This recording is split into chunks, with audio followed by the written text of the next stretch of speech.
Excellent. All right, here we go. Let me do a little marker here. Hold on, stop. Don't say anything. Ready? All right, I had to make a mark.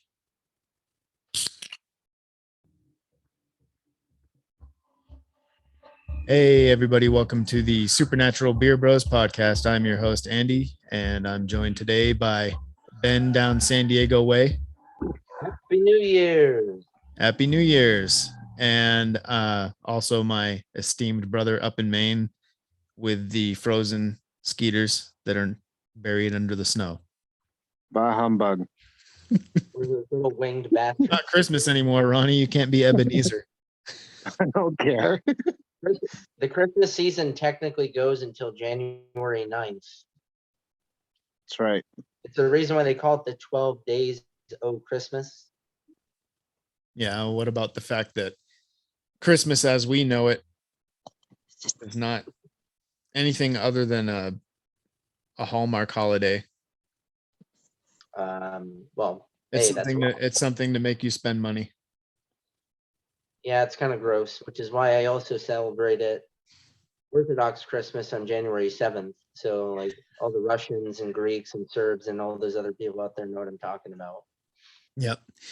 And the fact that Jesus was not born on December 25th.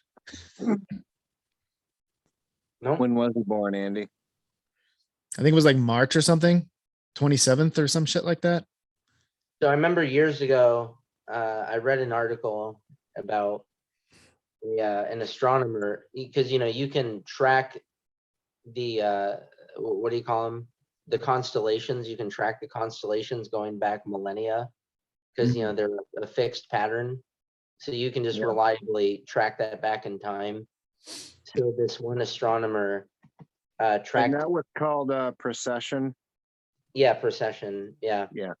So one astronomer, I can't remember his name at the moment, tracked constellations back to about the beginning of the first millennium, and so he essentially came up with a date of 6 BC, like it was in April 6 BC, when there was a constellation in the sky, basically heralding, like it was a ram, it was a symbol of Israel. There were other royal symbols in the sky, so essentially saying what the Magi might have seen. So it was probably April 6 BC, according to this astronomer. Just a little side note. It was kind of interesting to hear that process. Yep. So anyway, What's everyone drinking? the usual. Hey, I'm holding up my beer can and it disappears. He's holding that ghost liquor. Yeah. Hold on. Ghost. See, look, here we go. There we go. Bud Light. That's hilarious. I'm having some Stella. You know why? Why? Because I put that background behind me. Like, well, it's not a green screen, but like it's a filter for Zoom. But what's behind me is blue, and it's almost the exact same shade of blue as this can. So that put it against the blue background. So when I move the blue, it thinks it's the tarp. Wild. See? There you go. Oh yeah. So this coming from a guy who has no idea about anything having to do with video or editing. I am drinking the good old twisted tea. Twisted pea. Going hard in the paint. Better than that weasel piss you're drinking, Andy. Whatever. You never complain when I buy a 36 pack when I come home and you drink all of it. Hey, beggars can't be choosers on that one. Well, I'm just drinking my Stella Artois out of my fancy beer chalice. So Looks like a wine glass to me. it's a beer chalice. So Oh, Frenchie over here. we. Ha ha ha. We're so poor. We don't even have our own language. You know what I wish I had right now is some grog. I'm French. Why do you think I have this outrageous accent, you silly king? What Dude. are you doing in England? Mind your own business. I shit you not, when I came back from Iraq and we had our, like our ball or whatever you want to call it, like our welcome home ball, like, I don't know, like a couple of days after we got back, we all show up in class A's in this big hall. And there's like this big, like I don't know if it was tin or whatever, some kind of whatever, but it's a big tub, just a huge tub, probably a 300-gallon tub. Everybody who went there brought a bottle of liquor of something, right? Didn't matter what it was. And like 300 and some people, and everybody walked up and just poured their shit in, all of it. And then we all got a big mug and we all went in and just dipped our mug in there and went back to the table. Like, I'm telling you, dude, like probably, I don't know, probably 50 different kinds of liquors all mixed together in this big tub. We just, That's what's called jungle juice, Andy. well, we called it grog. Grog. I'm getting grog. Me jolly, jolly grog. Exactly. Gone for beer and tobacco.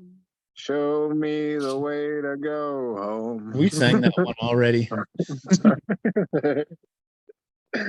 All right. So without further ado, our topic for tonight is quantum immortality. You're fired. And Ronnie's off to his the foil. Oh, Ronnie. You're fired. I had to say it for picking this topic. You're fired. What's wrong with this topic? I don't know. I just don't know much about it, so I'm gonna be. Well, that's the whole point of this. We're here to learn. We're here to learn. Flying by the seat of my pants tonight. We're always flying by the seat of our pants. We are, aren't we? Away, Skipper. The sea grows foamy a lot. So quantum immortality. So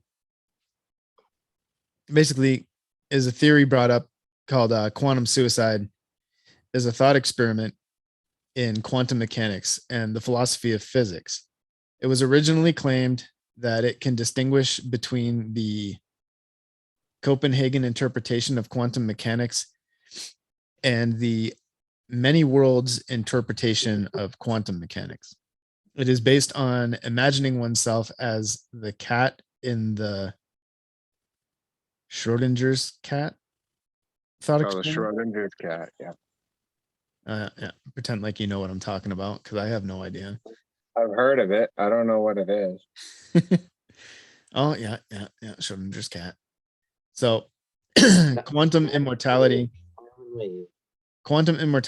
refers to the experience of surviving quantum suicide.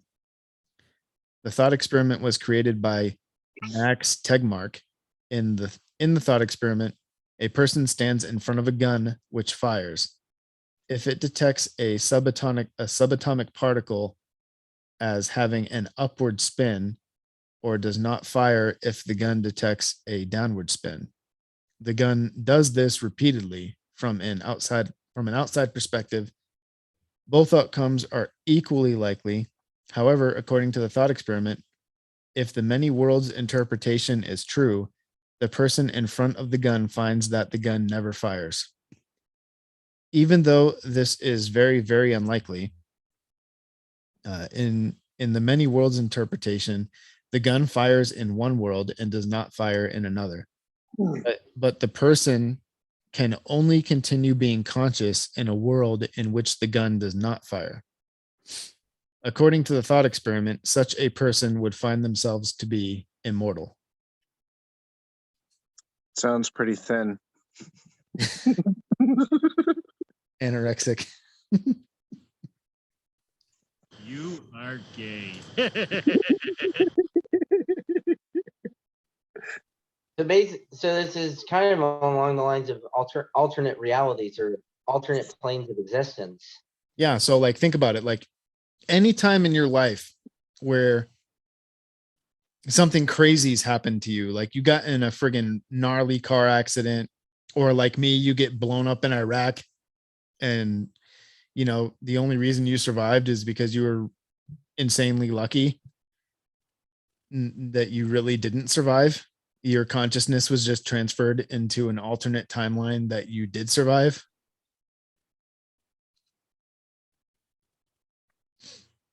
So you're like the cat that really does have 9 lives, huh?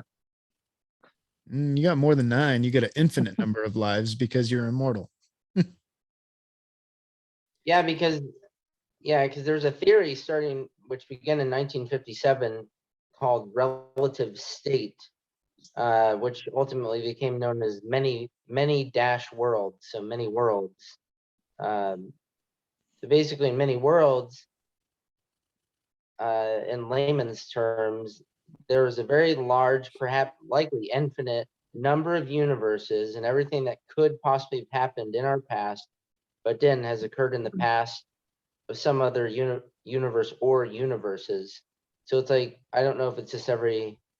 I like your ghost beer. That's cool. I'm pretty sure what they mean by some other universe or universes, they're probably talking about dimensions and dimensions running parallel to ours. Yeah, I agree. That goes into, the same type of thing, quantum theory. Everything that has happened in the past, present, or ever will happen is all running right now simultaneously in parallel with each other. Yeah. So everything that has happened, is happening now, or will ever happen is existing simultaneously in alternate timelines and dimensions. Yeah, Yeah, your great grandkids are alive right now in some alternate dimension, Ben. well, if it runs parallel, doesn't it just mean that either we're the same age as ourselves in the parallel universe? Well, you have Just to, when circumstance. you're dealing with quantum theory and parallel dimensions and universes, you got to do away with the idea of linear time and realize that that is a purely human construct, that time does not actually exist.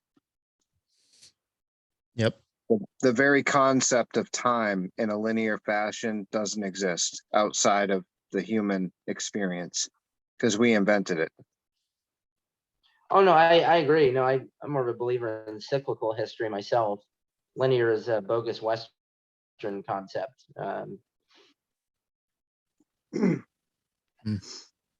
So to understand quantum theory fully, you have to abandon time. Time is not a dimension. Time doesn't exist. Not really. Not relevant. That's true. Trying to see if my hand vanishes, but it doesn't. But if I hold something, if I He's not here's my black or cell, green. yeah, it's my cell phone, and I hold my cell phone up, it's gone. Look, hold on. I'll put my left hand on that, and my right hand goes behind the phone. Right. Oh, I don't get it.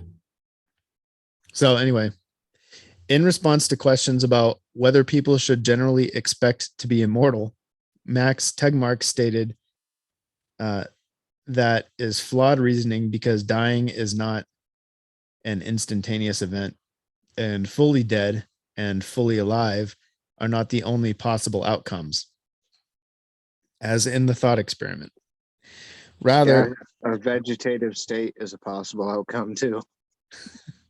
You're not fully dead or alive. no, you're a zombie, No, because you're not moving. Zombies can move. like the Flu Andy, Klux you're gonna Klan get us zombies. banned. You're gonna get us banned on YouTube again. The Flu Klux Klan zombies. That's not good. And just for, so you mentioned a name, Max Tegmark. So he's a Swedish American physicist, cosmologist, and machine learning researcher. So this guy takes a lot of interest in this topic. Did he invent the pokey pokey ouchie ouchie? So any That's not good. we can call it the hokey pokey, but anyway, it says rather it is a progressive process between dead and alive, a progressive process with a continuous series of states of decreasing consciousness. In most real causes of death, one's self-awareness fades out gradually. It is only within this specific imaginary scenario that a person finds themselves surviving. Most experts believe that the experiment would not actually work in the real world. Dude, Well, I can give you somebody's story about it's a quantum immortality scenario, someone's story. If you'd like to hear it, go on with it. it goes right along with what you're just saying. So I was walking outside at 2 a.m., looking at my phone and listening to music with my headphones. I was completely zoned out. I was about to cross a street and briefly glanced if there was a car coming. I looked the wrong way, and if the light was green or not. Right as I was in the middle of the road, a car was basically three feet away from me. The last thing I see was the blinding headlights right below my knees and the horn blaring through my music. A fraction of a second passes and I almost fall off my feet because I was expecting the impact and bracing for it. I open my eyes and see myself a good 10 feet away from the edge of the road. The song had changed. The lights for the cars were green, and I see the red taillights of a lone car driving down along the road. My heart is pounding out of my chest, and I had to sit down for a while. I get home and start reading about near-death experiences. I stumble on an idea called quantum immortality.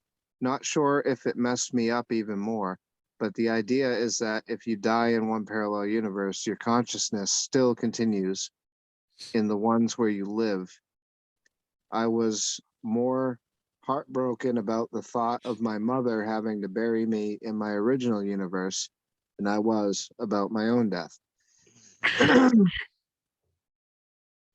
So this is a girl who walked out into traffic at 2 o'clock in the morning, oblivious, staring into her phone, and Of course. was about to get hit by a car, and the car was literally almost touching her knees when she realized it. And then in the next instant, she was 10 feet off the side of the road and totally fine, and the car was driving down the road. And then And little her did, song had changed and everything in her headphones. and then little did she realize she was outside of Mr. Burns's house. Release the hounds. Well then, Andy. Yep. Excellent. Yeah, so I think I've died at least 2 or 3 times. Yeah, I've probably used up a couple of my lives as well. I could tell you that there was one instance a sniper took a shot at me and I literally heard the bullet go past me. So that was probably one of them. And then the other time was when I got blown up on Christmas Day 2006. So that's probably the other time. So that's twice. There might be more. I just can't think of them right now. I fell in a river in Maine once in winter. I pulled myself out because the ice beyond the hole where I fell into was thick enough to support my weight. So that very likely, I guess, could be my my exchange. Yeah, but think about this though. If this is true, then this explains the Mandela effect. Because if your consciousness is being transported to alternate realities every time you die and you don't even realize it, I mean, there's going to be subtle and minor changes and differences between the reality you remember in the one you're in. So do you mean it's transferred to the other you in the other plane of existence? Yeah. It's transferred to the you in the you that survived. So, you die, and then now you're in an alternate you in another universe. Interesting. So, I mean, I'm assuming how this works is that, eventually as you move on and people around you die and you die several times or whatever the fuck, and you just move on down, and it's kind of like a wedge, and like you got all your timelines down here. And as you move on in life, they all converge on one spot until you only have one. And that's when you die for good. So, okay, so this is a very different philosophical notion from past life. These are concurrent lives just being lived in separate planes. Yeah, this is like an infinite number of possibilities of you all existing simultaneously. Wild. So, there's a great example of that. I think probably one of the best examples for contemporary people is Man in the High Castle, where, of course, that's exactly what's occurring. And, not to be a spoiler if people haven't seen it, but eventually. I've seen a small amount of that show, but I haven't really got into it deep yet. I'll try to watch my words in because it's really good. I recommend it. Wait, which show? Which show is this again? Man in the High Castle. Man in the High Castle. What? So basically, what platform is it on? Amazon Prime. It takes place in the 1960s in a reality where the Axis powers won the war, and so like America and most of the Western world are divided. Like America's divided like between Nazi Germany and Japanese Empire, with the Rockies being the dividing line, kind of a DMZ. And so there's a point in time where one of the Obergruppenführers, one of the American-born, German-appointed leaders in America, is able to travel back in time, and he meets himself in his alternate timeline where, the war was won, obviously, as history shows. So he's just his regular old self in regular America in the 1950s and 60s. So it's very interesting. Or there's the movie The One with Jet Li, where he travels through all the different dimensions in the multiverse and kills himself so he can be the only one that exists, and he absorbs all their power so that he can be strong. The Quickening, the Highlander. Yeah, it's kind of like the Highlander, except it's Jet Li, and then he's got Woody Harrelson and that black guy. I don't know his name, but chasing him through all these dimensions, trying to kill him. Or there can be only one. Jack Black. I must break you. If he dies, he dies. I post that I've always posted up about the vid. So there's an interesting thing here where I'm reading is that even if this, philosophical notion is true, the probability of observing yourself somewhere else is kind of a probability of 0. So observing yourself somewhere else is 0, and the probability of observing 2 or more of yourselves is likewise 0. So you're not likely to cross a plane of existence and meet yourself in that alternate timeline. No, I'm probably not. And you know what I'd do? If I could go back in time and talk to myself, I would go back and meet myself when I was 18. And I would tell myself to take that 20 grand bonus I got when I joined the army and invest it in Bitcoin. That's what I'd tell myself, because Bitcoin was like $1 back then. And now it's like 50 grand now. So was it even around in like 2001 and 2000? Wait, when did you go in? 05, 06. Well, I joined 05. Did they have Bitcoin?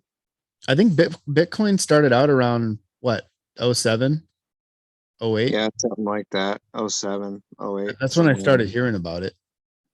but I thought it was just bullshit back then. I was like, I heard about it and I was like, well, can you buy anything with it? No. I'm like, well, what's the point of it then? I still think it is. I don't trust anything digital. So Yeah, but think about the money you would have made if you threw a grand into Bitcoin back then. I mean, you'd You'd have be a you- multi-billionaire right now. no, you'd have like you threw $1,000 into Bitcoin back then. When You'd when have what, Bitcoin started, it 5 was million like bucks 50 now? cents. Andy, that's a good point. Now when I thought it was like Bitcoin started, $50,000. it was like 50 cents. Okay. You would have And- had 2,000 Bitcoin at its height at like almost $70,000 a pop. If you had sold then, you'd be a multi friggin' billionaire. Maybe with the 20,000. Yeah. With 20,000, yeah, not with $1,000. You'd have, And you'd have Definitely. 2,000 Bitcoin. yeah, I can't do math at all because I'm drinking and I'm not even thinking. So, I'll tell you right now. yeah, I'll tell you right now too. All right. We'll say 69,000 is what it was at times 2,000. Okay. Never mind. All right. You'd have $138 million on $1,000 investment. Well, it seems to be hovering just below and just over 50,000 for like the last month. So if you bought it back then, 1,000 shares for $1 a piece, you'd have 50 million right now if you sold 50 mil. So yeah, that is exactly what I would go back in time and tell myself to do. Well, won't help yourself in the alternate plane existence though, because you're both thinking the same thing probably at the same time. Buy Bitcoin and you don't sell Bitcoin. If you sell Bitcoin, you don't understand Bitcoin. The first rule of Fight Club is you do not talk about Fight Club. The second rule of Fight Club is you do not talk about Fight Club. You do not talk about Bitcoin trading. And the second rule of Bitcoin, don't look for a good time to get in. It's always a good time to buy Bitcoin. No, it's not. Yes, it is. Dude, it crashed already and it's getting ready to crash again. It's on its way Andy, down along with you have- Ethereum and everything else. Maybe Dude, that's this- already This is that's the way already the happening cycle in the goes. timeline. 4 years. It doesn't matter at any point in Bitcoin's existence. I don't care when you bought it. If you bought a amount of Bitcoin and you held it for 4 years, you made money. At any point in its existence, I don't care when you bought it. Yeah, but right now, and I don't really care about what Josh says on the Red Pill project. It's not going up to $500,000 a coin. It will eventually. It's not going to. Watch, Andy. It will eventually. The only way it will is it's not that Bitcoin's going to gain value. It's that the US dollar is going to crash. No, the only way, the way that it works, Andy, is supply and demand. As the supply shrinks up and people own the Bitcoin, and the supply gets scarcer and scarcer, and you're reaching the point where the last Bitcoin gets mined, which it's still getting mined right now. But once Bitcoin hits its cap and you can't mine it anymore, the supply is out there, it isn't growing, Bitcoin's going to explode. Okay. We'll see. But if you look at the projected date that the last Bitcoin will be mined, it's like 21, 28 or something. It's way out there. We'll be dead and gone for a long time before the last. I don't Bitcoin. understand how you mine Bitcoin with a bunch of graphics cards in the freaking server. You can't mine Bitcoin with graphics cards. You can mine. That's what it is. Ethereum It's a with it. big fucking box that's stacked with like 20 graphics cards and a bunch of fans. And you're like loaning your computing power out to whatever the fuck. Well, And it uses a lot of electricity. The equipment's expensive and it's going to take you a long time to recoup your investment. So I don't see where Bitcoin mining is even worth it. But anyway, the sea is foamy, kind of like Ben's background. Is that a lighthouse? No, that's a church in Antarctica. Oh, How do you do the background? I don't know. Matt. You're the only one that doesn't have one right now.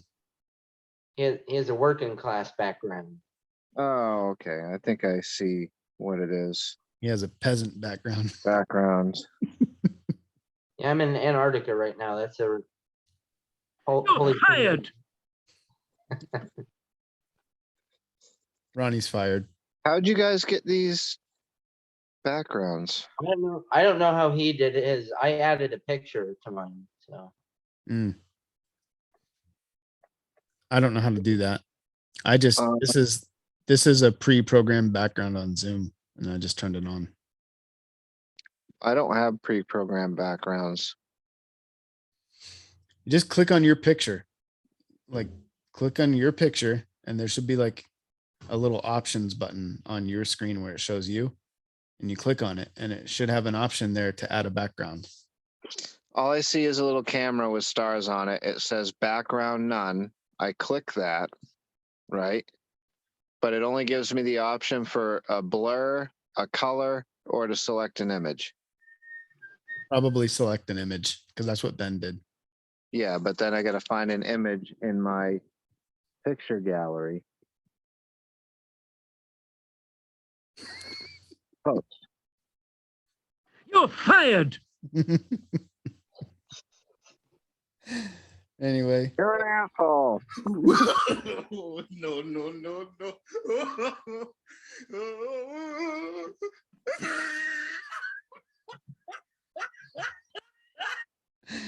Fucking Ronnie. Anyway, so yeah, the other thing is what I was reading is that can't even see what that is. Ronnie, you're gonna get my fucking video taken down again. The fucking zombie one got taken down. Now you're putting vaccine friggin' memes up there. I don't know, Andy. I got to find an image.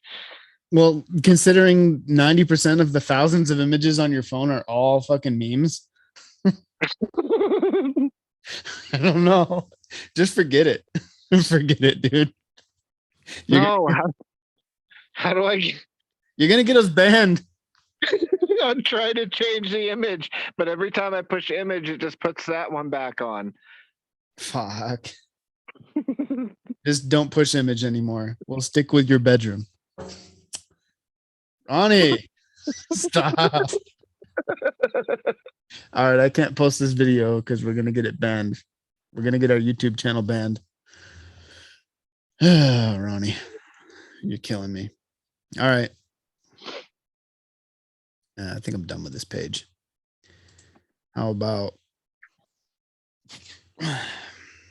yeah. So just to I guess to wrap it up, this Hugh Everett who developed the theory, he believed that his many worlds theory granted him or guaranteed him immortality. So immortality seemed to be the driving desire for this theory to be true.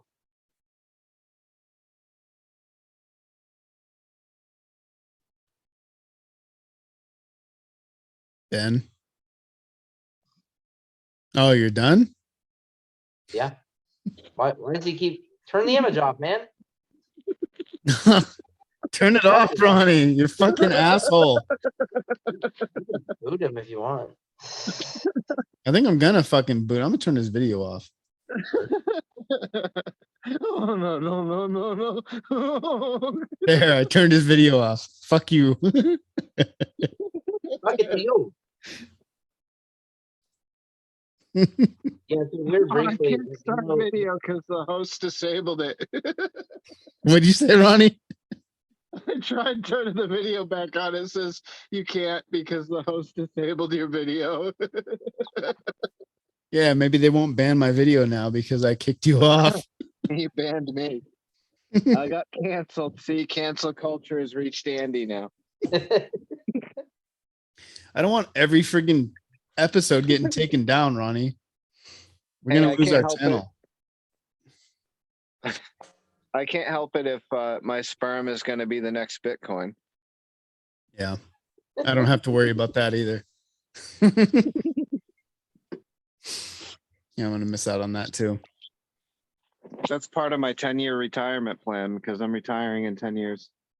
All right. So now this next part, You're gonna sell my sperm. is how sleep disproves quantum immortality. And I guess this is posted by A1 Will Harwood. Hardwood. Will Hardwood. Oh my god. You're fired. Your name is hardwood, no D. So there's a clever thought experiment originally published in the 1980s by Hans Morvik, Hans Gruber. then developed by Max Tegmark. It's called Quantum Suicide, and it offers a path to immortality. Consider Schrodinger's famous cat in a box. Now imagine that it is not a cat in a box with a 50-50 chance of death, but you are in the box.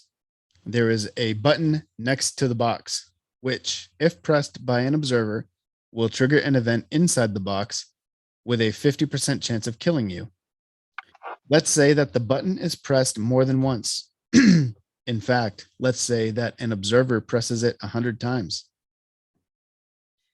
The probability of you remaining alive at the end of this is 1/2 to 100. So Happy trails, 50-50. Hans. 50-50. To attempt to put that number into perspective, the Voyager 2 space probe is currently 18 billion kilometers away. Multiply that by 1/2. What does that mean? What is that? What is what? This 1/2 and then like a chevron. No goddamn idea. Some fucking math term that I don't know. And you get a distance 1/100th the width of a proton.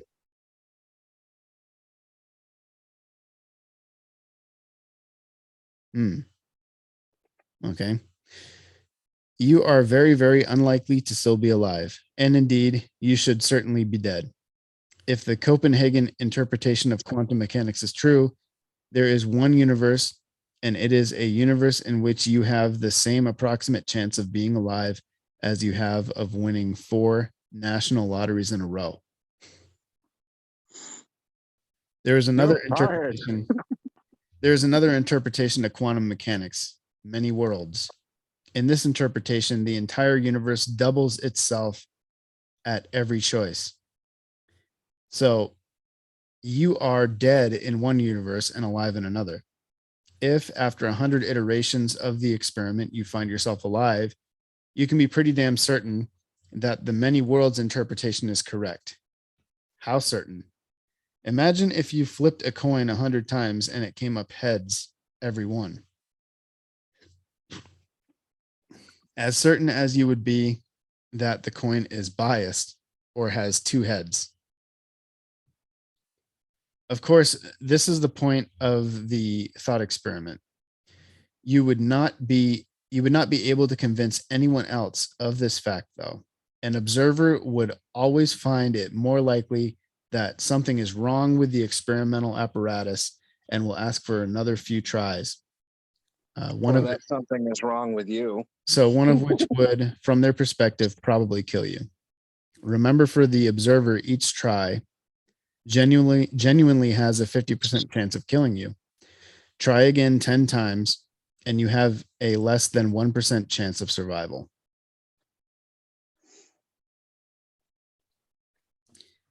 Right. But what would you perceive? At each branch of the universe, there is still, after all, only one you. Even as your observer has been duplicated. Since the other one of you will be dead, would your subjective experience naturally continue in that universe? It wouldn't matter if you went through 100 iterations or 1,000,000. you would come up heads every time. A rather extreme example of survivorship bias. But then the theory continues. Shouldn't this apply outside the box too? There will come a point when sufficient cellular damage occurs that your brain is no longer able to sustain your consciousness.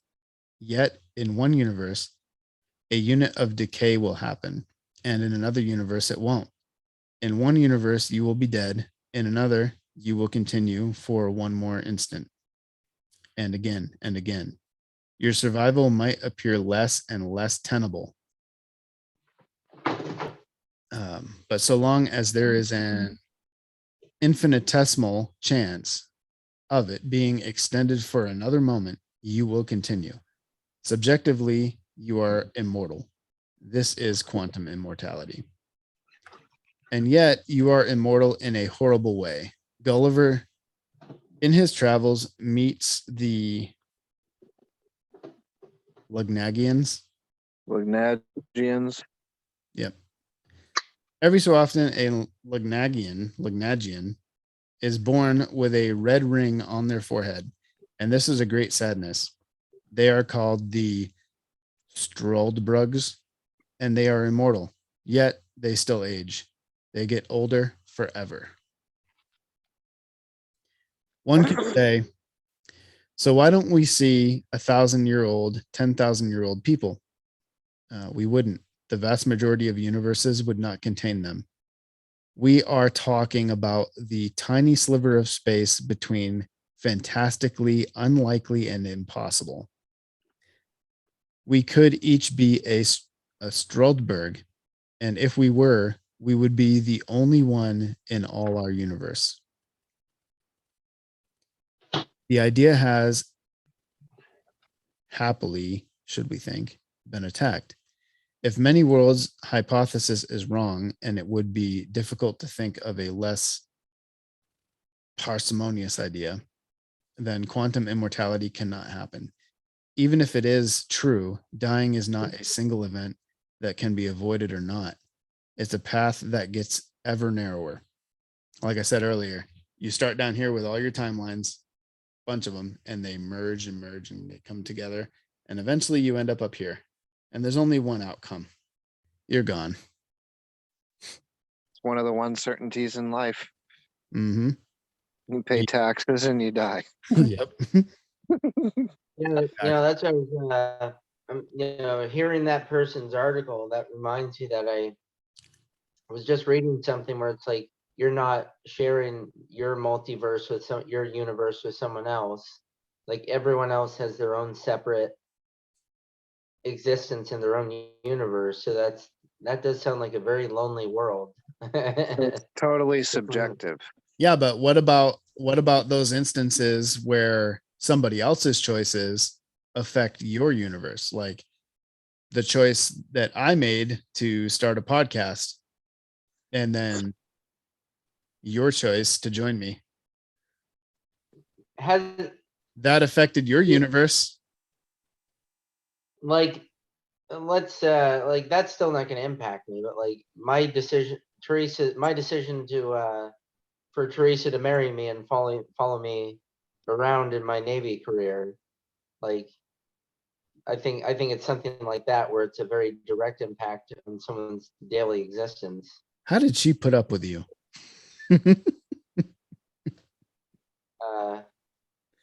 Moscato, honey spumante. I don't know. I'm just thinking like if I don't know. I don't think I could marry a chick that was in the military and traveling constantly. Well, no, I would also make fun of you, but that's yeah. Well, you know what I mean. I'm just saying, if the shoe was on the other foot, do you think you could do it? So, yeah, no, it's something. And, to kind of take a step back, you had briefly talked about Mandela effect. And it's actually really interesting. This article I'm reading makes reference to, makes that connection themselves, Mandela effect and quantum immortality. So, because there's actually apparently a widely watched TikTok video of someone actually addressing this topic. And that person also makes this connection. So one, first it's, if the quantum immortality theory is correct, you're just going to wake up in a parallel universe, apparently with no memory of the fact that you just survived an apocalyptic event. Yeah. So Yeah. I mean, that's a theory that's been floating around about CERN, that big particle collider in, what is it, Switzerland or Sweden? You know what I'm talking about? Yeah. So people are saying that CERN, you know, they created a black hole in their little particle accelerator as a party favor, and the world ended because of it back in 2012, and we were all sucked immediately into an alternate timeline where that didn't happen. well, maybe that was the Mayans' prediction then. Coming Yeah, true. there's no way the Mayans would have predicted a man-made disaster like that. Well, I mean, they were astronomers. They predicted celestial events, not man-made events. well, isn't a black hole celestial? Not if it's man-made and created on Earth. If they created a black hole, it's still a black hole no matter Ooh, what. Ronnie's background was pink. It was kind of cute. But no, and so in the other effect, this lady goes on that she says, oh wait, Ronnie, so stop. after the inevitable, Calling my pink background cute then. just pick a fucking background. Ronnie put the fucking meme up again. No, so she's saying, so that's it. She continued, so after the inevitable apocalypse, you're going to wake up the next day in a new reality, and the next thing you know, you're going to find yourself on Reddit talking about, since when did Pizza Hut have 2 T's? That, she says, would explain what's known as the Mandela effect or false memories. Of course, a false memory is a phenomenon where a recollection that seems real in your mind but is fabricated in part or in whole. Hold on. Did you just say Pizza Hut has 2 T's? Yeah. No, it doesn't.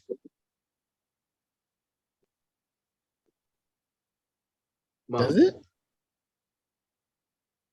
I don't know. Look it up. I think it's 1 T, but I just find it interesting that you randomly brought up Mandela effect on your own, and now this podcaster was making the very same connection herself. So it I seems got like it some with people just are 1 making T. connections. Yeah, Google has it at 1 T. With just 1 T. Or Bing. I think they goofed up on what they were writing. That should have been, since when did Pizza Hut have 1 T? I don't know. Well, anyhow, they're making the point is not Pizza Hut. The point is making the connection to the false memories. Okay, well, I was kind of halfway through this, but we're getting into the objection to the theory. It says, I want to raise another objection. What really is so special about death? Imagine a similar box inside of which is a mechanism which doesn't kill you, it just knocks you out. Think of your consciousness. In one universe, you have been knocked out. Your consciousness is temporarily gone. You have no subjective experience. But in another universe, you haven't been knocked out. Your consciousness exists. If your subjective experience leaps to the universe where it still exists on the destruction of its underlying brain, what's so different about the situation where the underlying brain has been rendered insensible? So basically, why do you lose consciousness and have no recollection and wake up? So it's basically disproving the whole theory, because if you get knocked out and you're not dead, you stay in the same universe. You just wake up later. It's like going to sleep. Every time you go to sleep at night. You know what I mean? Yep. No, yeah. ain't shit. Oh, yeah. But if you survive, then you have a memory of the horrific event, just you survived it. So Yep. You just don't remember dying, but you remember the event. well, I think the point is that if this theory is correct, then like you won't remember the horrific event that killed you and caused your conscious to transfer. So therefore, if you do remember a horrific event like a plane crash, then you clearly survived the plane crash in the current plane of existence. That's how I'm reading this.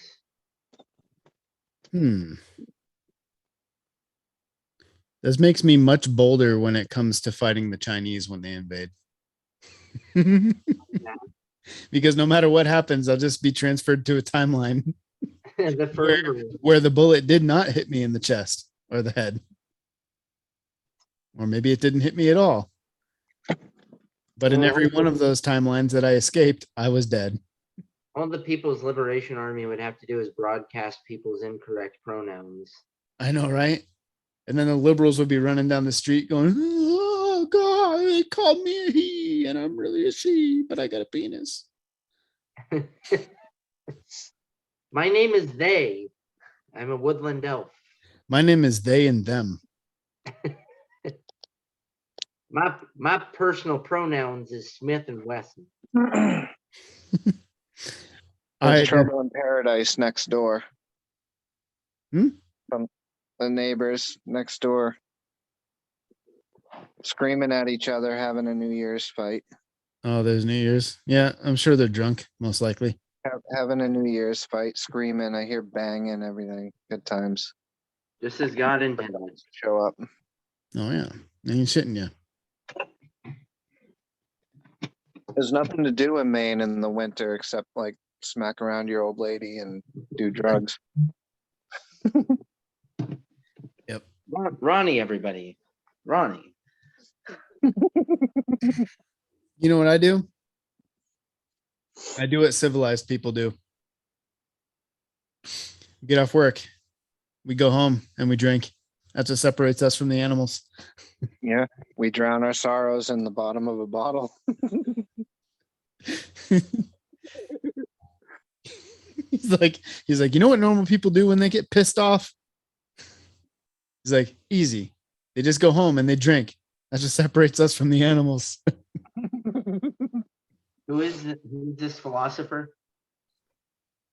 It was a movie. I don't remember which one. It was like an office setting. You are. A philosopher you are. Yep. The Indians worked in plastic. Oh, Yuri, help me, comrades. So I find this to bring it back, I find this transference of conscious kind of interesting. To me, it sounds like it's replacing the belief, trying to replace what's called the soul.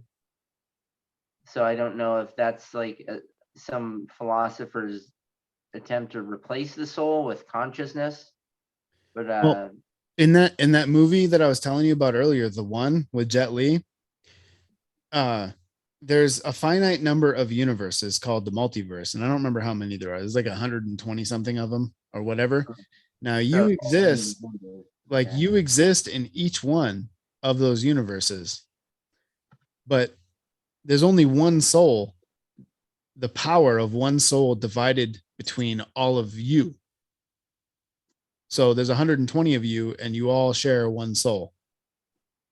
So this guy decided he's going to go around and kill all of him. He's going to kill himself and all the other universes so he can absorb the entire soul for himself, which gives him like superhuman strength and speed and makes him super powerful.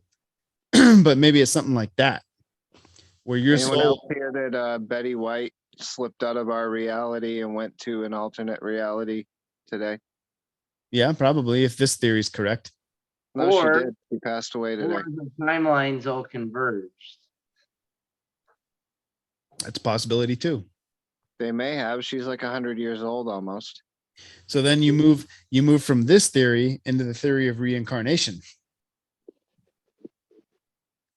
Now, see, her timeline's ended for this life. Then you take her soul and move it back to the start point. Right now, she's a baby. Right now, she is a baby being squeezed out.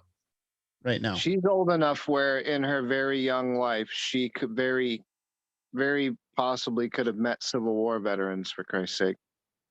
she's 99.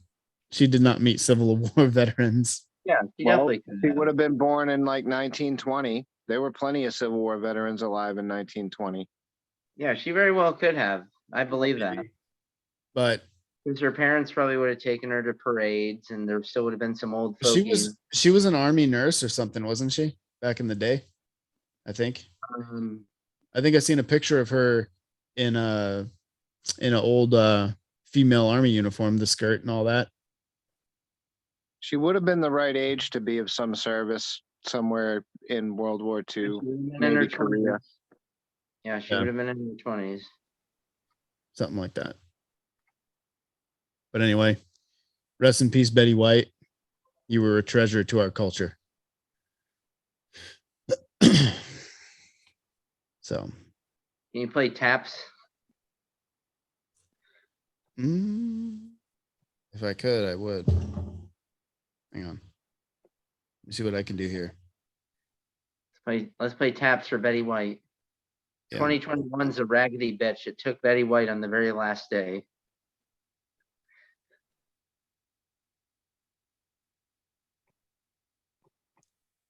Taps played by the Marine Corps band.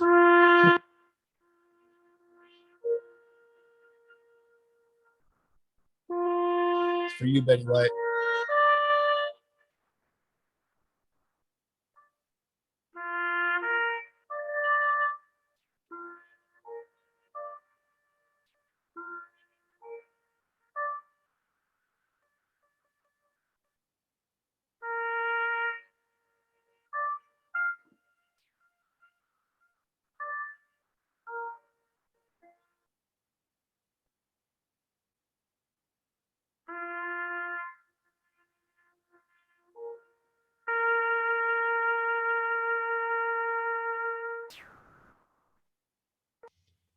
As for you, Betty White, may your next life and timelines treat you just as good, if not better, than this one that you just concluded.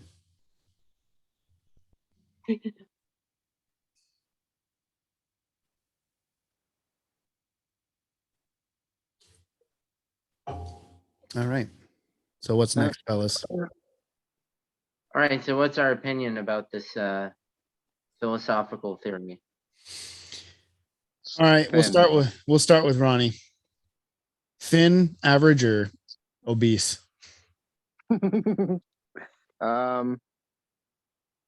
Obese thin. meaning plausible, or thin meaning no fucking way? Well, if obese meaning plausible, like it's possible, I'd say obese. Well, average would be possible. Obese means that it's definitely awesomely true. Okay. Somewhere between thin and average. It's still fun though. Right. It's fun to think about, really. So, Excellent. yeah. How about you, Ben? Thin, average, or obese? I mean, I believe in some other alternate timelines. I just I'm not sure about the whole notion of like existing simultaneously with yourself, albeit in another plane. Maybe that's all ghosts are. All ghosts are some other version of us bleeding through the veil. A simultaneously existing us. Yeah, I mean it's I mean because it almost sounds kind of purgatorial if we're just constantly transferring and various planes of existence, but never moving on to an eternal reward in a sense. So, I mean, from my personal beliefs, it sounds a little, what do we like to say, anorexic, but I mean, I do believe in other in other alternate realities potentially. So I'm just not sure about this transference of consciousness, conscience. Sorry. I gotta say, I'm kind of on the fence with this one. I like the idea. But I think it's floating somewhere between thin and average. Yeah.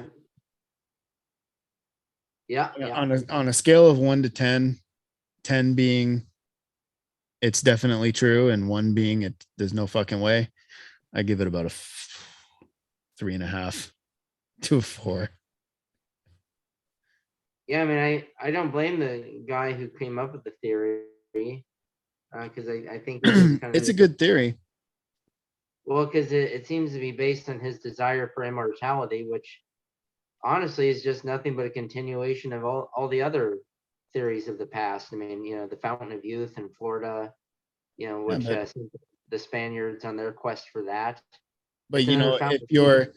but he's not the only one that has this type of idea. If you're a Hindu, I mean, you believe in reincarnation, your soul is recycled into another being for another lifetime, and you do that over and over and over again until you finally get it right. You achieve enlightenment, and then you go to whatever the fuck their heaven is. Where was the Fountain of Youth, Ben? Was it in St. Augustine, supposedly? Yeah, And that's Ponce de Leon. Yeah, it was. he thought it was in St. Augustine, right? In that area? Yep. Yeah. I mean, the Spanish sent people around on a lot of various quests in search of like cities of gold, because they spent 800 years under occupation just dreaming about gold to like pass the time away. The city of Zinj. But you know what though? Like, you know what? All the world's religions, well, maybe not all of them, but most of the world's major religions, they all have in common is the immortal soul. Yep, that is true. I mean, And we probably talked about it before, but that, and they also have, all of them have a flood story. What? yeah, but we're more talking about the spirituality of it The soul aspect, right? than the history of it. Well, I think, yeah, it's funny, like you're just gonna find religion almost among any early people. Like unbelief wasn't really a thing until much later, when Well, society. because back then unbelief would get you killed. No, or they're just people who, I think when you live in nature and you see everything functioning, when you have that daily existence with it. A witch! Burn her anyway, burn her! Yeah, or you got the Jackass. Inquisition. What about the Inquisition and all that? What I'm saying is, Yeah. all these ancient people had, they were living outside, or they're not so they weren't nearly as mechanized in any form or fashion like we are. So they have those daily interactions with nature, nature's bounty, creatures, everything. So I think that lends itself to that belief and the supernatural, because they're surrounded by, whereas people today, they're crammed into cubicles and sardined in apartment blocks, and it's like it's easy not to believe in the immortal soul anymore. Yeah, the Inquisition, they just shoved bamboo shoots under your fingernails until you confessed whatever the hell they wanted you to confess. I don't think they had bamboo shoots in Spain. Oh, yeah, I they know, need Andy. to It's just an example of torture. They just You're talking about Dr. Torquemada in the Grand Inquisition. that has nothing to do with the immortal soul, though. I know. The sea is foamy. We've wandered way off course again. Well, no, but I think it's an interesting point, like you were mentioning, though, that they all have a belief in the immortal soul, so that I mean, look, only one religion can be right. Or they're all wrong. Well, it's like There's only one correct one. Yeah, and every religion claims that they are the right one. So Exactly. So I guess we'll never know until we finally croak and find out for real. well, no, not Family Guy. In South Park, it was the Mormons who were right. Oh, yeah, isn't there a picture in like the Mormon there's a picture in some like Mormon art or whatever that shows like a guy in the woods that's like all ripped and shit and he looks like Ric Flair. Yeah, that's one of my Like in the favorite woods. pictures of all time. yeah, I'll be right back, fellas. I'm gonna Looks like Ric Yes. Flair. They're going, woo. Yeah, because it shows him with like a Bible in the middle of the woods, and Yeah, and he's got like a kung fu grip on that Bible because his like veins are bulging out in his hands. He's gripping that thing like someone's gonna try to take the Bible away. well, to be fair, it's probably a Book of Mormon, but yeah, and he had it was like a 1950s kind of buzz cut on top and a mullet in the back. Yeah, Ric Flair. That's no other perfect way to describe it. The Yeah. Ric Flair. Looks just like Ric Flair, the Nature Boy. Woo! Woo! Yeah, I've seen that picture, and it's been captioned a whole bunch of times. It's like, usually in the form of like the last known Baptist preacher burying the Bible before Constantine's Catholic henchmen murder him. Ancient, German forest 13306 colorized image. What are the paintings like old biblical paintings? Is it like David wrestling the lion or something? Not I David. can't remember. There's like an old biblical painting of like a guy. I thought it was David in the lion's den or something. I don't know. Daniel. Huh? That was I think Daniel. Yeah. Daniel. That's it. So it's one meme that I saw, and it's like he's like choking the lion and like has it like by its mouth, and it says it's captioned like when your dog eats something that that he's not supposed to, and you try to get it away or something. Well, there's kind of I was watching this video and thinking of these I guess translation of souls, you could say. Translation just meaning a conversion of it to another body or existence. But I was watching the best video I've ever seen. It was on this British farm, and these terriers were helping kill rats that were destroying the farm. It was beautiful. Like these terriers are doing God's work that He created them to do, which is to kill rats and mice. And one of the people commented in the video that those dogs are just reincarnated plague victims finally getting their revenge on rats. Well, if you really want to go into conventional science hints at it. The law of conservation of energy. Everybody and everything, every rock, every grain of sand, everything here is all energy in one form or another. Energy cannot be created or destroyed. It merely transforms. So when you pass away, your soul, your energy transforms from this physical plane and goes somewhere, but it can't be destroyed. It's energy. It's pure energy. Interesting.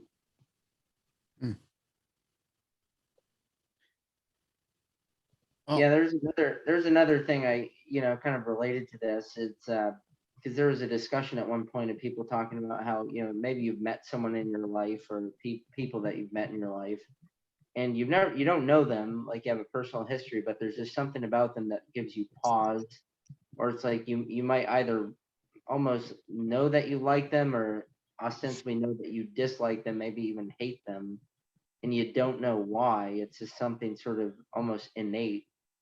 And there was a discussion on that. It was like maybe you knew them in another plane of existence, and you're just now encountering each other again in this current life. So that was kind That of an interesting theory. for me, that would probably, as far as the hate side goes, that would go along with about 80% of everybody I meet ever. Is I'd rather punch him in the face than look at him. So I don't like people. Okay, so your previous existence was just as like some irate mountain hermit, no matter the culture. Yeah.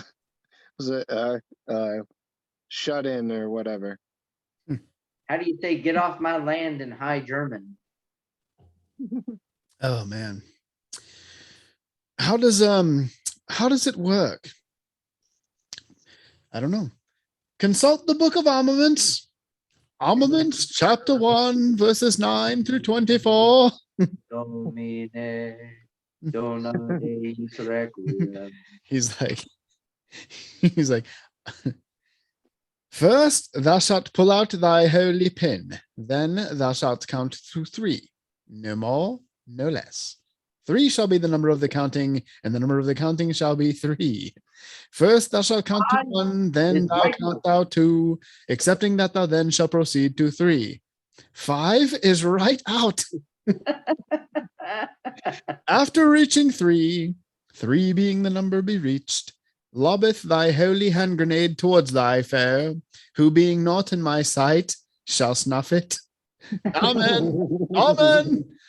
He's like, 1, 2, 5, 3, sir. 3. He throws it. I just love the reading of the book, the fake gospel that they were reading. I'm gonna have to look it up. Yeah. I was just going from memory, and the last time I saw that movie was probably 10 years ago. So Hold on. Now I have to do a courtesy reading of the holy words. The entrance to the cave is guarded by a creature so foul, so cruel, that no man yet has fought with it and lived. And Saint Attila raised the hand grenade up on high, saying, "O Lord, bless this thy hand grenade, that with it thou mayest blow thine enemies to tiny bits in thy mercy." and the And Lord did grin. And the people did feast upon the lambs and sloths and carp and anchovies and orangutans and breakfast cereals and fruit bats and large skip a bit, brother.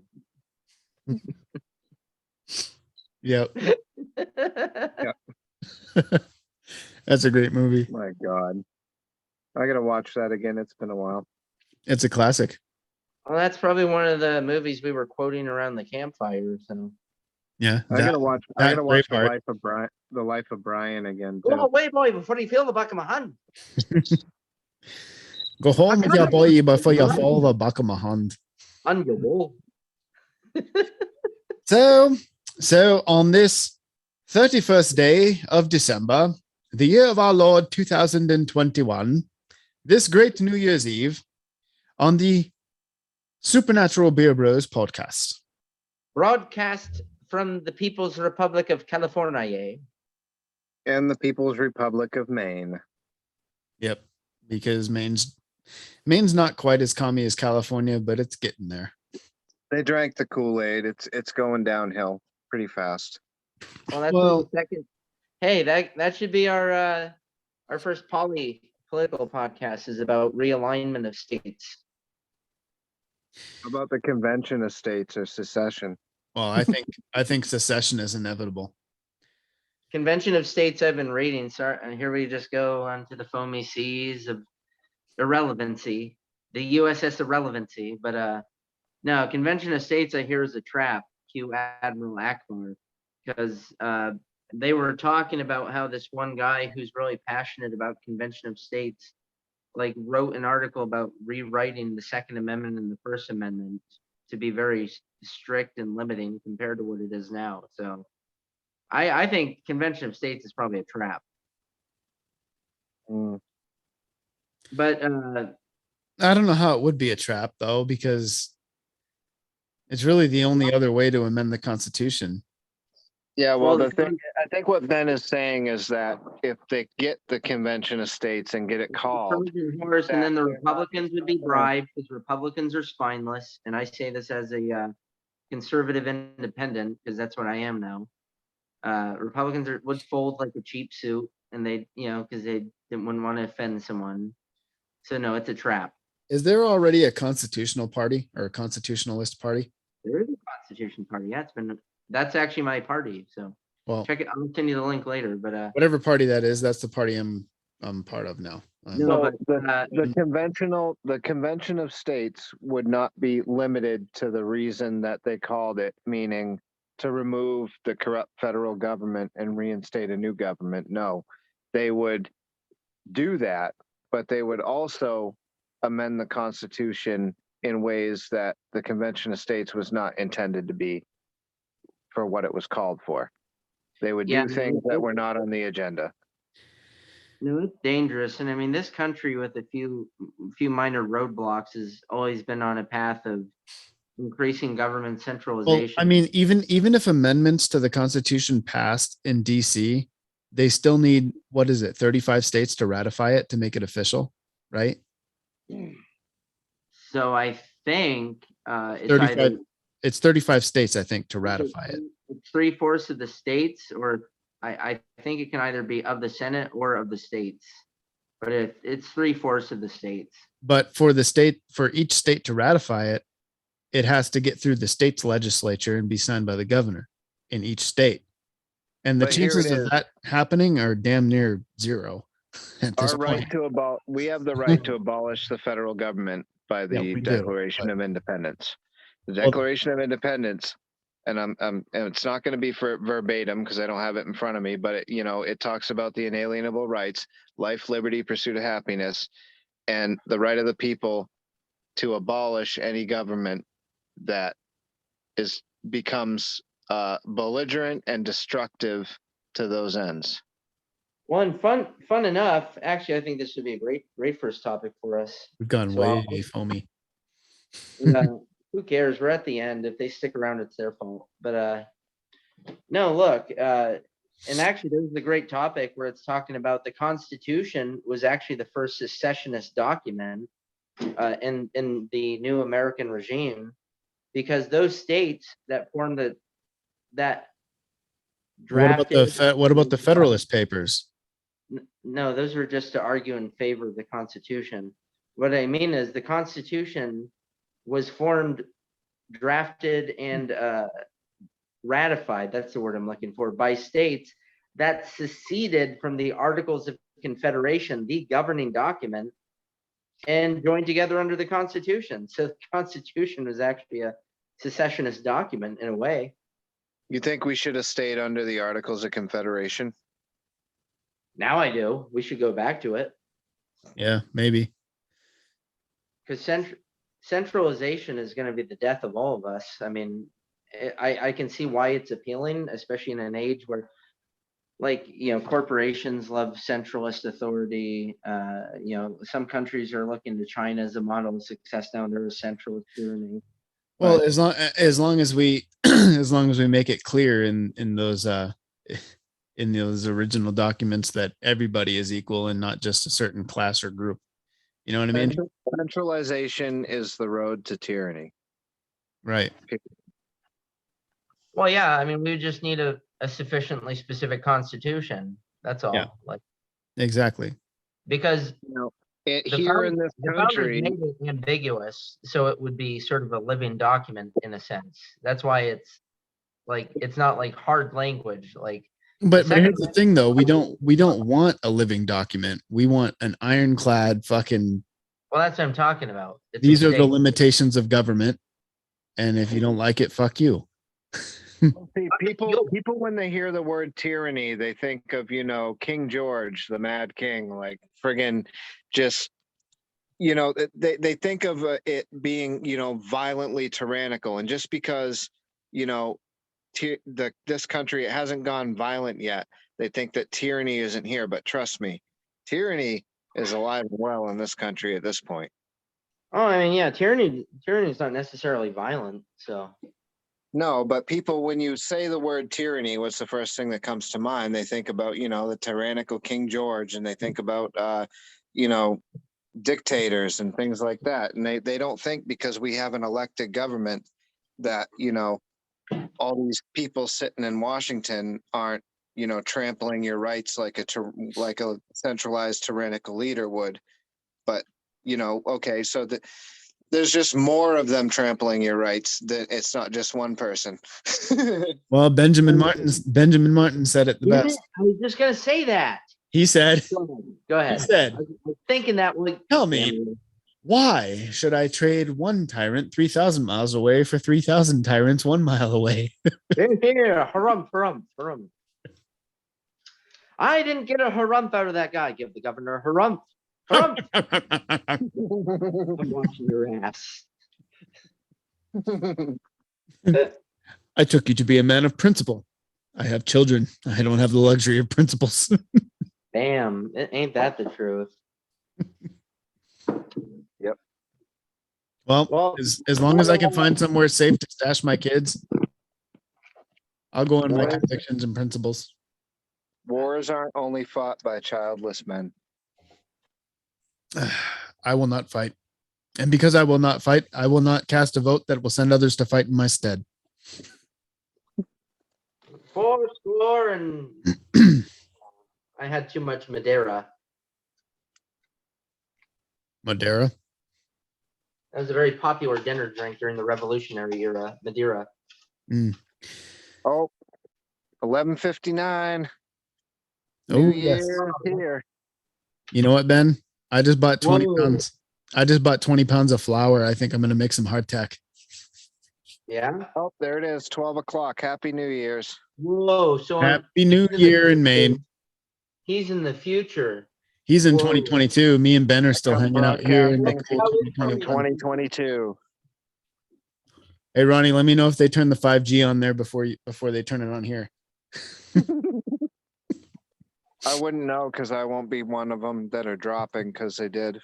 What if they don't drop? What if they just turn to Turn brain? into zombies. I don't know. Yeah, and there's all these nerds sitting there in fucking Las Vegas in the where they pilot the Predator drone, sitting in there with controllers controlling the zombies.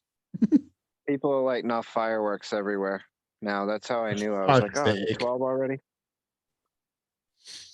Or you Yeah, can here- look at the time on your phone. What? The time on your phone's a pretty good hint. Well, Yeah, well, I didn't see it. I just happened to look at it because I started hearing fireworks. fuck, me and Ben still got 3 hours. Oh, Yeah, Ben, you guys can sit here and jerk each other off for 3 hours. I'm not going to. no calluses. Yeah. Got the softest hands I've ever come across. Yep. No hair on these palms.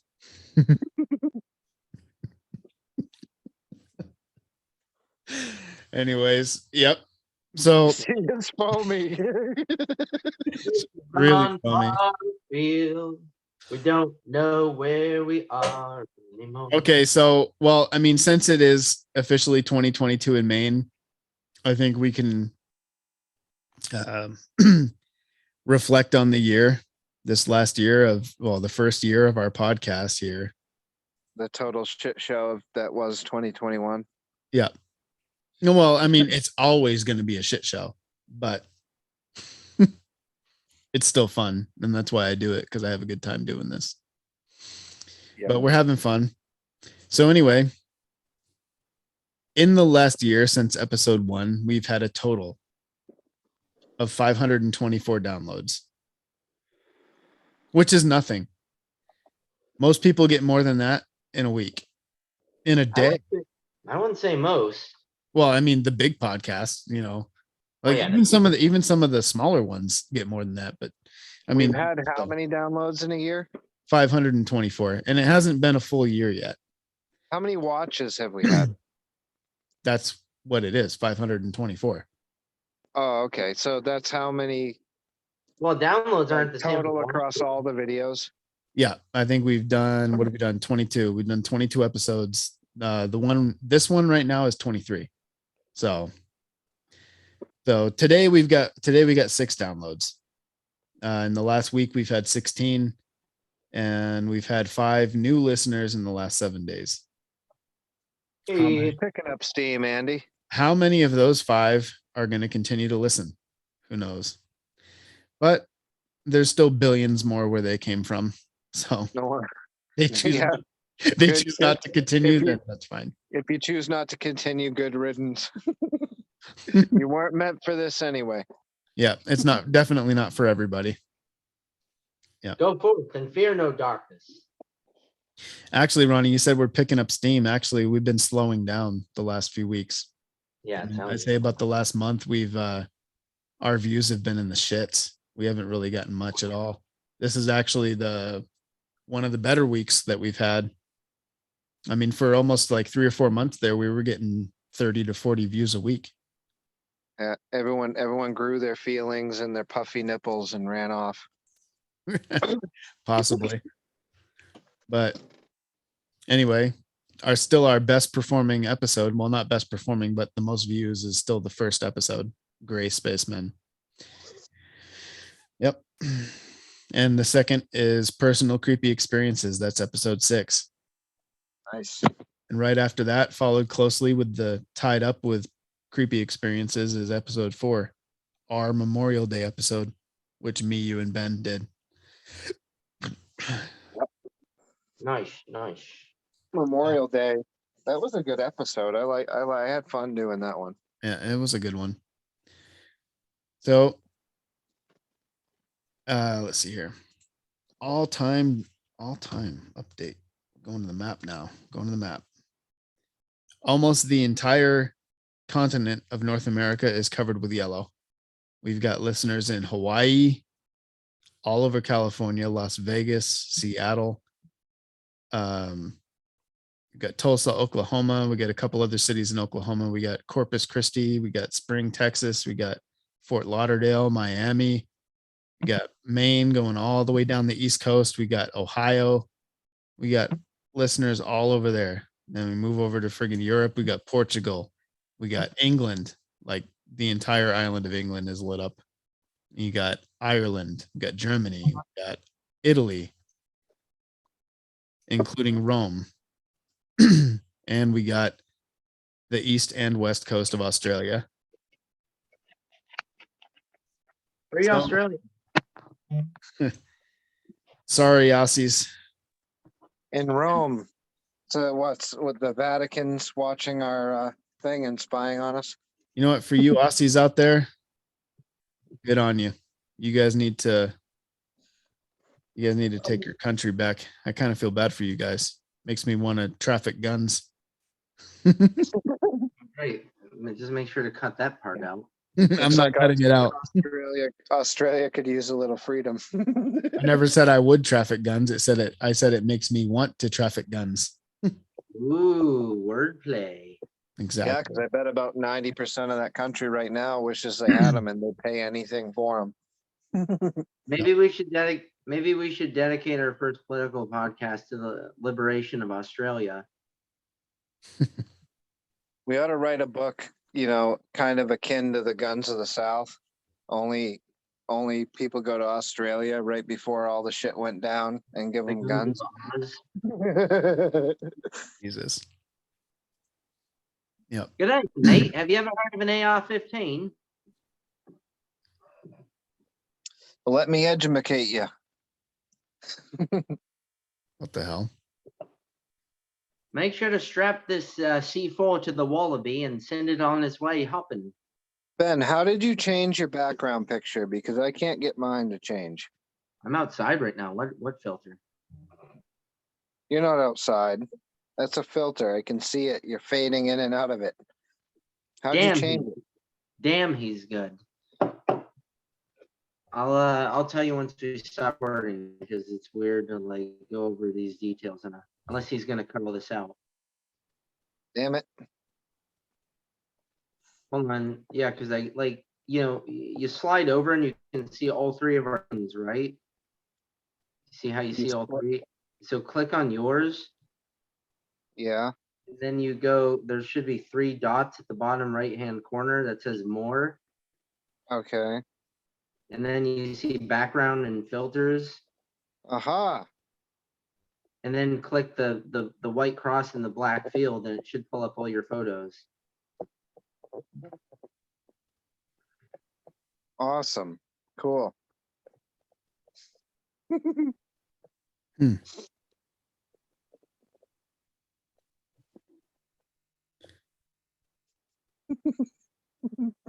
Yeah. So YouTube, we've got 2 copyright violations and 1 video removed for medical disinformation. Can we get a Hey. round of applause on that one? And that was our last episode, the zombie episode. And they Because removed you it said because they zombies is real. yeah, because I was joking around. They removed it because we were joking around and we were talking about The the- vid. yeah, we were That we talking did. about the jibbity jab combined with 5G creating zombies. And they removed it. And it's funny because when they sent it to me and said they removed it for that, and I appealed it, and in the message section I said, "You do realize this is not a serious podcast, right?" That's what I said in my appeal. And they said, "Yeah, we don't care. We're removing your shit." I was like, "Fuck you." And then they removed us for bad language. Yeah. Well, I mean, we're already marked. I mean, I already, when I post our videos on YouTube, I mark it explicit and not for kids. So, they shouldn't be removing us for bad language. But we're not even close to the amount of views on YouTube that we have on the rest of the videos because I haven't even posted most of them. But, the first episode is about the same as for downloads as it is on all the other platforms combined. About 44 views for the first episode, the Greys, and then 45 for Reptilians.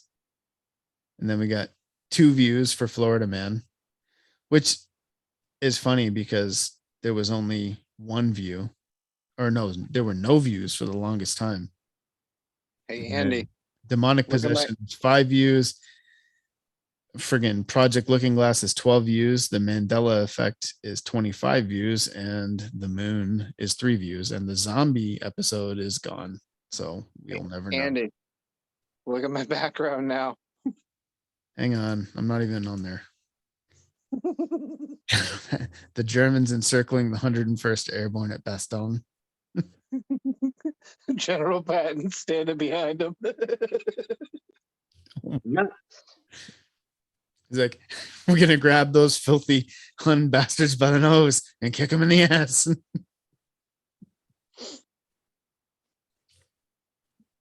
All real Americans love to fight. They love the sting of battle. Because Americans like to win and they will not tolerate a loser.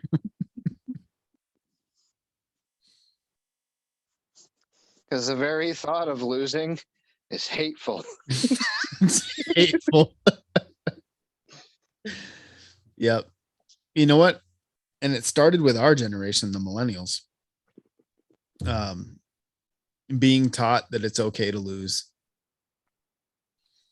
Well, I think it's just the It's fact that society is kind of, after World War II, became a joke. Like everything lost its purpose. Yeah. Like, I mean, really. Check that one out.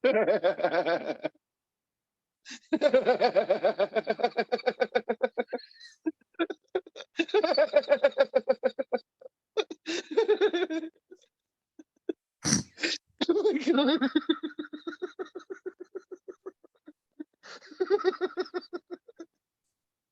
Oh, Ronnie, you look like you're gonna piss yourself, bro. I am. You do Oh get my it. God. You do get it, right, Ben? No. Okay. Yeah, Mary. Mary's Where did Mary's babies come Mary's from? daughter, mom. Where do babies come from? And then friggin' Mary's husband behind him. Yeah, Mary. Where do babies come from? Ah, Baby Jesus, God impregnated her. Immaculate Right. Conception. Oh, so he's being jealous. Yeah, exactly. Oh, I gotcha. Mary, you cheated on me with God. Well, I mean, how can you be jealous of that? I mean, if there's one person, one thing in the world, in the universe to cheat on somebody with, it would be a god. I mean, how do you even get mad at that? Let's definitely trade it up. Well, they actually weren't married at the time, so. I challenge God to a fist fight. Oh, my stomach hurts. I was laughing too hard. Be like, God, you get your ass down here. We're going to settle this like gentlemen. It's time for a showdown. You and me. I'm right here. Then a fucking lightning bolt. Turns out God really is Zeus. California person in California sneezes. California catches on fire. I'll tell you what, though. The last time I was bashing Immaculate Conception, that whole meme that Ronnie just showed, that's the day I got blown up. Yeah, really? Yep. Literally like an hour later. Damn. So I don't bash that stuff anymore. Yeah, I'm careful with like anything God related or demon related. Like, I won't even watch any, like The Conjuring, for example. I won't watch The Conjuring ever by myself or with other people. Just out of a fear that I'm gonna like incite something. Well, I think we've reached the end of quantum immortality. Jesus Christ, Ronnie.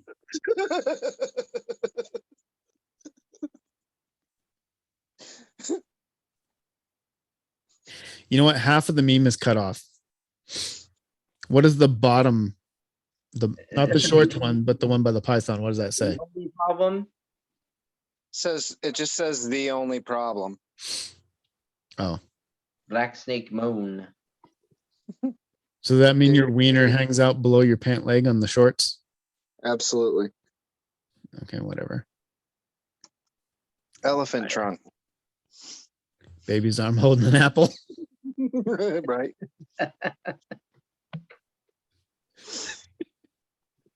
Fucking Ronnie. This is the content that doesn't get banned. Yeah. Anything Power Rangers in South Park is copyrighted. So now, yeah, we're going to be banned. This video is now going to be demonetized because Ronnie's showing it all over the place. Get it out, can you? Well, I don't want to cut the video though, because then it's going to be jumpy and glitchy and it's going to look stupid. That's a good point. People get what they get. Well, anyway. They'll pay with it for their time. Yeah. So we've reached the end of quantum immortality, and we reached the end of that. What? Probably close to 35 minutes ago ish. So yeah, we've just been bullshitting since then. Yeah. So you know, it's the end of 2021 in Maine. We still got a few hours here in California.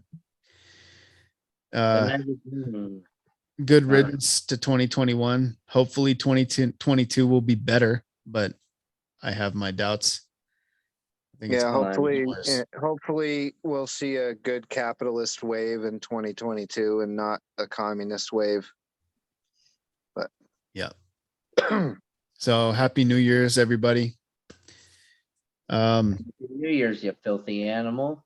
If you feel like hitting me up, I'm on Instagram we are on Instagram at SBB Pod. We're on YouTube, Supernatural Beer Bros. We're on you can get us at the email at tell your friends and family about us. Tell your grandmother. supernaturalbeerbros@gmail.com is our email. Bitches, gripes, complaints, suggestions. I say it every time. Still haven't got an email.